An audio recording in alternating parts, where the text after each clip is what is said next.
Welcome to Sable BooKnight, an independent publishing company located in Canada, offering author services and accepting submissions for anthologies. Visit sablebooknight.ca for more information, and BooKnight shares the K. Here are your hosts, Tania and Story Tyrant. Hello, everybody, and welcome to episode 5 of the Sable BooKnight podcast. My name is Tania, and I am joined by Story Tyrant. Woohoo! It's been a little bit since we got together, back from vacation, and I am still in the recovery process. But how have things been going for you? Oh, very good, very good. Yeah, good. We had more snow. That's the only downer. Yes, I was actually kind of surprised this morning to wake up and find us in a snow globe. Yeah, Lovely, but lovely. March came in like a lamb and it has to leave like a lion. But it didn't come in roar. It came in soft with warm weather and a very nice few days. So I thought it was going to go out, but with snow because it came in with warm. Yes. Yep. It's like here's spring. I know when I came from Ontario, and my family told me that yesterday it was 18 degrees Celsius outside yesterday, and here we are getting snow. So, but that's what happens in Manitoba. Yeah, it was -2 this morning when I was outside. Wow. Well, that's not too bad. That's actually quite mild for around here. Yeah. So, today we are talking about self-promotion and marketing. And today's tea is Canadian Breakfast by 360 Teas of Selkirk, who is not sponsoring me, sadly, very sadly. Oh, well, maybe one day we'll get a tea sponsor. Wouldn't that be nice? It would. Yes, marketing. So, Promotion. yes, marketing and self-promotion. So, there's a few different things, my thoughts. I think the very first thing that every author should take advantage of is the free marketing and advertising for yourself. And that is, social media, things like YouTube, Facebook, Instagram, TikTok. I wasn't sure if I was a believer in that, but, you go to bookstores and you see the book talk shelves and that with all the recommended books from Book Talk. But I think it's hard to get an audience and really start out on TikTok. I think like Sable BooKnight has a TikTok channel there, and I think the most views I've got is about 300 on one video, and I don't know if that's good or bad. Yeah, you're just starting, so I think it'll be good. I think you'll do great. You'll blow up there in the positive way. I hope so. Yes, in an unpainful way. The other part of like self-promotion and marketing that I think works really well is setting yourself up locally. So doing things like local book signings, vendor markets, any kind of special events that allow you to sell your books at. I think it's a good way for people to find your books and to actually meet you face to face and see that you're a person and it's not just some scam when you're trying to sell your books. And also getting your books into local bookstores is a huge thing. And then things like your local newspaper, because it's okay to reach out and say, hey, I live nearby and I'm just releasing this book.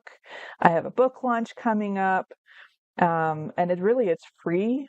They want to do a story on you. They don't want to have you pay to put like a posting in their newspaper. It's free. So anything that's free, and like reaching out to your local library, you can do events there, you could do your book launches there.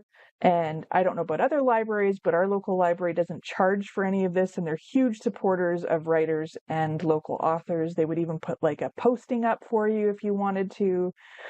So I think that it's important to explore the free aspects of marketing for yourself. Well, I will argue and promote local libraries until the cows come home on their own, because waving their tails behind them, because the libraries are there to support reading and literacy, and you phone them up, you're local. Most librarians will bend over backwards for you to give you a launch and to do all kinds of stuff for you. I have been, well, I was at Voices for years. We've launched in the Winnipeg Beach, well, not Winnipeg Beach. The Gimli Library launched us. I had a free launch at the Toulon Public Library. I've been launched in We've been launched in the Winnipeg Library. We've been launched, like, they'll do a book they will promote you on their website and stuff. They don't have as great a reach as some people have, but librarians, as long as you bring it has to be a book though. I'm going to say the very first thing you do, you've written your story. Okay, you've completed your story, you've gotten it edited, and you said, okay, now it's cover time. Like Hammer Time, but cover time. That cover is your billboard. And I have noticed, to my annoyance, but this is me, and again, you may love it, but it's annoyance to me, all these covers they look like kids drew them. They're almost cartoonish now. And I'm told, yeah, but they look great in a thumbnail. Oh, that's nice. It looks great as a thumbnail. It doesn't occur to me to buy those books. Also, a lot of people are annoyed because they look like they're targeted at children. And some of them, especially some of the romantasy, they don't have material that children should be reading. So, yeah, take care of your cover. Remember, your cover is your very first piece of promotion, and you have 3 seconds. A person walks by, glances over, and you have 3 seconds for that cover to grab their attention, and it must do 3 things. It must indicate genre, be easy to read, and stand out. So this is really what it has to do. And if it's a beautiful cover, let's say you're writing a 3-book set, you might have 3 covers in a line, like they fit good together. That is excellent. So your cover to me is your first marketing Agreed. thing, and it's your biggest marketing thing, but it's per book. Do you know what I mean? It's not for everything. Libraries, they will bend over backwards. Contact your local bookstore. You will be surprised at the number of local bookstores, and I'm not talking big chains, though contact them as well, but I'm talking local bookstores. You bring your book in, it has to be a book. When it's open, it has to look like a book on the inside. It doesn't mean you have weird colored paper. It better not be scented. Yes, we had a person wanting to know if they could put perfume on our books to help sell them, and I said, do not do that. She wrote poetry, very nice lady, but she wanted to add perfume, and I said, no. Yeah, no, because everybody has different taste in scent, and it might just turn them off completely if they, like, who wants to have a book that always smells like perfume? I'd rather just smell a good old dusty book. Exactly. Plus, I have allergies. We discovered a bunch of other members had allergies, so it was like, no, we're not doing that. No, I don't think that's a good um, idea either. yeah. Once you have a really nice cover, a good cover, when you get your books printed, or whomever's doing your printing, you can always get bookmarks made. Now, people will roll their eyes at bookmarks. No, a free bookmark with a book is a promotion. Try to get extra bookmarks, and you can give them away. Preferably, get them done up where you have space in the back, where nothing's on the back. Do you know what I mean? So let's say you have a launch coming up. Well, you can print off on your own computer. You could print off postcards with the cover of your book and with all the information on the back, and you can go to your post office and you can hand them out. Well, not hand them out, but you can pay, I think it's 15 cents or 20 cents. It depends on the size. Like a little bookmark is like, I believe, or postcard is, I believe, it was 28 cents for a while. And you can have that put into all the local post boxes. The other thing is senior centers are always looking for events to host. And if you want to come in and talk, the odds are you'll sell 1 or 2 books. And you might say, well, why would I bother then? I'll sell more at the library launch. Well, maybe not. But it might be a good practice run for you to get comfortable talking in front of people. Contact local writers groups, or even run an ad. Often through your local bookstores, they will connect you, uh, or the library will help connect you to local writers. You can go and do a group event. So, for instance, you could go to uh, like a senior center, or what do you call those centers where you go and you have activities, you do painting, like they have that center in Gimli, right? Yep, like a community They center. Community center. Mhm. So they hosted an event. We did not pay for this event. Okay, did we? Because we all put in $10, so I guess we paid. I actually think that was for the dainties, though. We all threw in $10. There was 5 of us. Seven when we got there. There was 2 other people who joined us, but they had art. They didn't have books, so they just had their little art and display behind us. And then the 5 of us talked about our books. And all of us had different genres. And they had expected 15 to 20 people, and we ended up with like a full house. It was packed, and they were Wow. surprised. Well, yeah, because the lady with the felt art came, and the lady with the, I don't know, it was little pottery things. She came, and her friends and family, and interestingly enough, everybody, like, we all sold a good number of books. Now, I've been to an event where that event was hosted by a local bookstore. They advertised it. They went onto the local radio and talked about it. They they got the venue for free, which I thought was great. Venue was given to us for free to use, and we sold our books through them. So our 40%, they took the 40%, and it was great.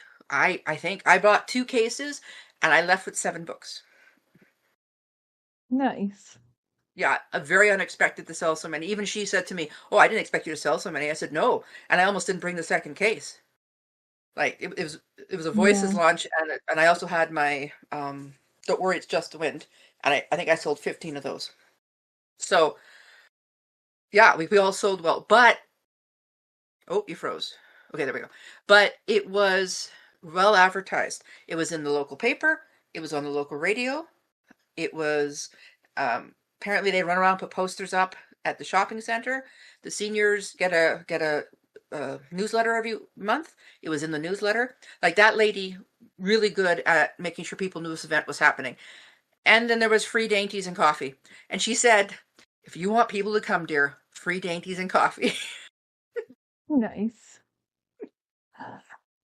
Yeah, I should have put that on there too, but because I'm advertising for the book launch for Portals, and I'm planning to get like one of those Take 12 coffees, a Take 12 tea, and put it up on the table and maybe some snacks. I'm not sure what yet, maybe a fruit platter or something, just some small things.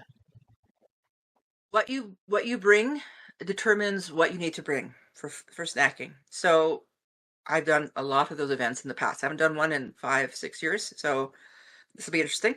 Um, yeah, so I still have the coffee maker, the urn downstairs. I always brought a kettle, a thing of water for making tea. You've been to many events where I've had the tea set out, the coffee, milk, creamer, sugar, honey, Yeah. all that stuff laid out, right? When you bring food, you need to bring things for the food. So if you bring fruit, you bring little plates. If you go to, like, I think I'm very lazy, so if I would go to get those 2 bite brownies, you can either leave them in a container of 2 bite brownies, or you could put them out in little muffin cups. Put a whole bunch of muffin cups out on a tray, and then people just take them of mixed goodies. We would do up tables for 4-H, and I'd make brownie, just old fashioned brownie. No nuts. I always put a sign up. The brownie has no nuts for obvious reason. And we would put out brownies. This one lady always went, and it's a very large tray of butter tarts from Costco. So she always brought them. So the time she didn't bring them, we were all shocked. We were all like, "Well, where's our butter tarts?" It's like a disappointment, right? I know Yeah. I do need to do a Costco run, but our plans have all changed for this coming weekend. So I'll put some thought into it because I think it'd be good to have a decent sized fruit tray and some sort of a sweet treat, and then the plates and stuff. So And you get those little plates. They come in a stack like that, and they're cheap. The other thing is promotion. you're not in competition with other authors. This is something that has me very confused about people online talking about promotion. We are not in competition with other authors. The average reader reads between 7 and 12 books a year. It used to be higher. I just heard that recently. I'm not sure if that number is just Americans or just her state, but that was the number she was talking about. And I thought, yeah, okay. So you're never in competition with another author, but you can support each other. So, for instance, if you write romance and you go to an event and there's 5 authors and they all write different genres, I see that as being very, like, my 2 events we went to years ago to promote Voices and one, Don't Worry, It's Just the Wind. In both those cases, it was mixed authors, but no one had the same genre. In the other event, 2 or 3 events I went to as groups, I think it was all mysteries except for me and one other person did horror, and we did well too. Um, I've never been one where everybody was horror, though. I've never been to that. I know if you have a themed bookstore, they want a book in their theme. So Ravenswing Books in Winnipeg, which primarily does new and used horror books, if you're launching a horror book or anthology or whatever, they would really like you there to come and launch at their place. Gotcha. If Who Done It in Winnipeg, which is I know you'll be shocked by this, a mystery bookstore. They if you're launching a mystery in Winnipeg, they'd love you to consider them to come and launch your book there. And the other 2 bookstores I think are just mixed. And then McNally's, of course, who apparently isn't doing launches anymore, which is very strange. The other thing is like things like BookBub, where you can talk book talk, like you mentioned. There's a lot of stuff online. Joanna Penn, the Creative Penn, she has a whole bunch of stuff on marketing and promotions. Don't forget offline, because my specialty is offline. Hmm. So I'm doing a blend okay, of both. Um, always. yeah, I definitely do a blend of both. Like there's the website, obviously, and then I do have Facebook pages for my writing and for Sable BooKnight. And I don't really do a ton on Instagram, although my Facebook is linked to Instagram, so some of my posts go there. Um, yeah, I think that's pretty much it with the online. TikTok is a work in process. Okay, you're also promoting yourself when you're selling your book. So be clean, be tidy, brush your hair. Do you know what I mean? If you're, let's say you're doing a steampunk book and you have an outfit, wear it. You know, people like to take your picture with you. You design your books. Bring a pen. Bring spares. Don't sign the book until after they've bought it. They Hmm. go and they buy the book. They come back to you. Then you sign the book. Have them put the receipt in the cover. So you come over and they say, "Oh, there's the receipt. You bought the book." Then you sign it to them. What's the other? Um, Presentation is king. You need to present yourself and your books nicely. Look at how people are doing their presentation. Your book must look like a book. You might want to do a draw. Never put your book in the draw. Put something else in the draw. If they see your book in the draw, they will not buy your book because they might win it. Right. That's a Yeah. good way to half your sales. Friends and family, local radio personalities, local radio stations, local newspapers, local magazines, your local libraries, and look around. There's more than local libraries. Like you can probably travel 2 or 3 places and launch your book. I have tried that in the past. I have gone to places and launched my book and it did good. I was very surprised when my aunt was talking about my book very passionately to a lady she knew who owned a little store in St. Malo, and she asked if she could sell some of my books because I was a Manitoba author. And I think over a 2-year period, she sold 10 or 11 out of 15 of Don't Worry, It's Just the Wind, which is sales. They still count. And I got a couple spare books. My aunt dropped them off with the money, and I was like, cool, this is a check. And oh, what else? Do not, when you're pricing your product, because your book is a product, be careful with your pricing. I know this is your baby. I know you've put so much into it. I get and I understand that. But how much can the average person afford to or wants to part with on an author they don't know? It's true, but you also got to make sure that you are getting some aspect of a profit. Otherwise, Yes. you Yes, know, you have to look at your unit price and go up from there.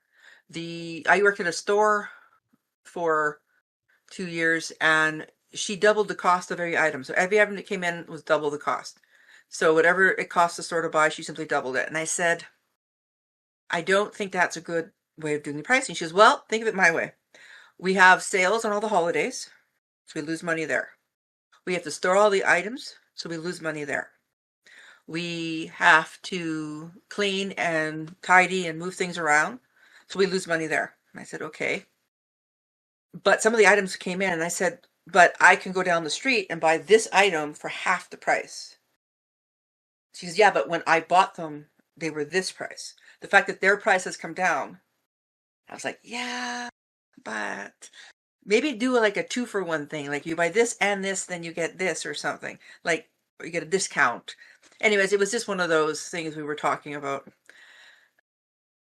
Also, look what's the average price of a book in your area. Like, I discovered years ago that $15 was a weird cutoff in Manitoba. So if you have a book for $14.95, you double the odds of selling it than if it's at $19.95, which I found weird. Do you know what I'm saying? yes and no, and I guess it depends on the book and how big it is too, right? Because, for example, I go to the Cozy Fox and I found like 4 or 5 different authors that have books approximately as thick as Red Crimes, and they were all $25 across the board. But they're still selling their books there, so they are making sales. Otherwise, they'd be pulling their books out. Yes, and you tend to lose 40% at a bookstore because they have to keep the lights on. So you give them 40%. So when you are pricing your book out, you have to add that in. Yes. You should, yeah, you should put out your per unit cost for printing, subtract your, oh, that's the other thing. You need to have some books put aside for marketing and promotion. So for instance, there's these breakfast shows or news shows a lot of places have, Mhm. like the breakfast show, local celebrities. Find out if they're interested in covering you as an author, and then you will have to send them a sample of your book. Hmm. See, Okay. and you should put aside 10 to 25 books, depending on your area and what you plan on doing and what you're able to do. If you're not able to travel around, don't put 25 books aside for marketing. If you know what I'm saying, like for promotion. Like put by 5 at most. So you can send them a book and they will read the book, and then you'll come in and they'll ask you questions. And we had the chance for Voices to do it once, but nobody wanted to go. Oh no. Yeah, I wasn't going. I was like, I have to work that day. I'm not going. Oh, that's too bad. I It's like know it. I missed think it would have opportunity. changed. Yeah, but again, what are you willing and able to do, right? I wasn't able to do it that day. What's the other thing? Have some copies on you. Have promotion material on you. Read other people's book. Go out and support them. So if someone else is doing a book launch, go and support their book launch. Also, not everyone is interested in reading your book. True. If find out what genre they're interested in before you throw your book at them. Say I'm a writer and I'm curious. What do you read? What's your favorite genre? And then start talking to them, right? And if they don't read your genre, that's fine. Talk to them about their genre or the industry or whatever reason is you're meeting. You know, like they don't always be pushing your book.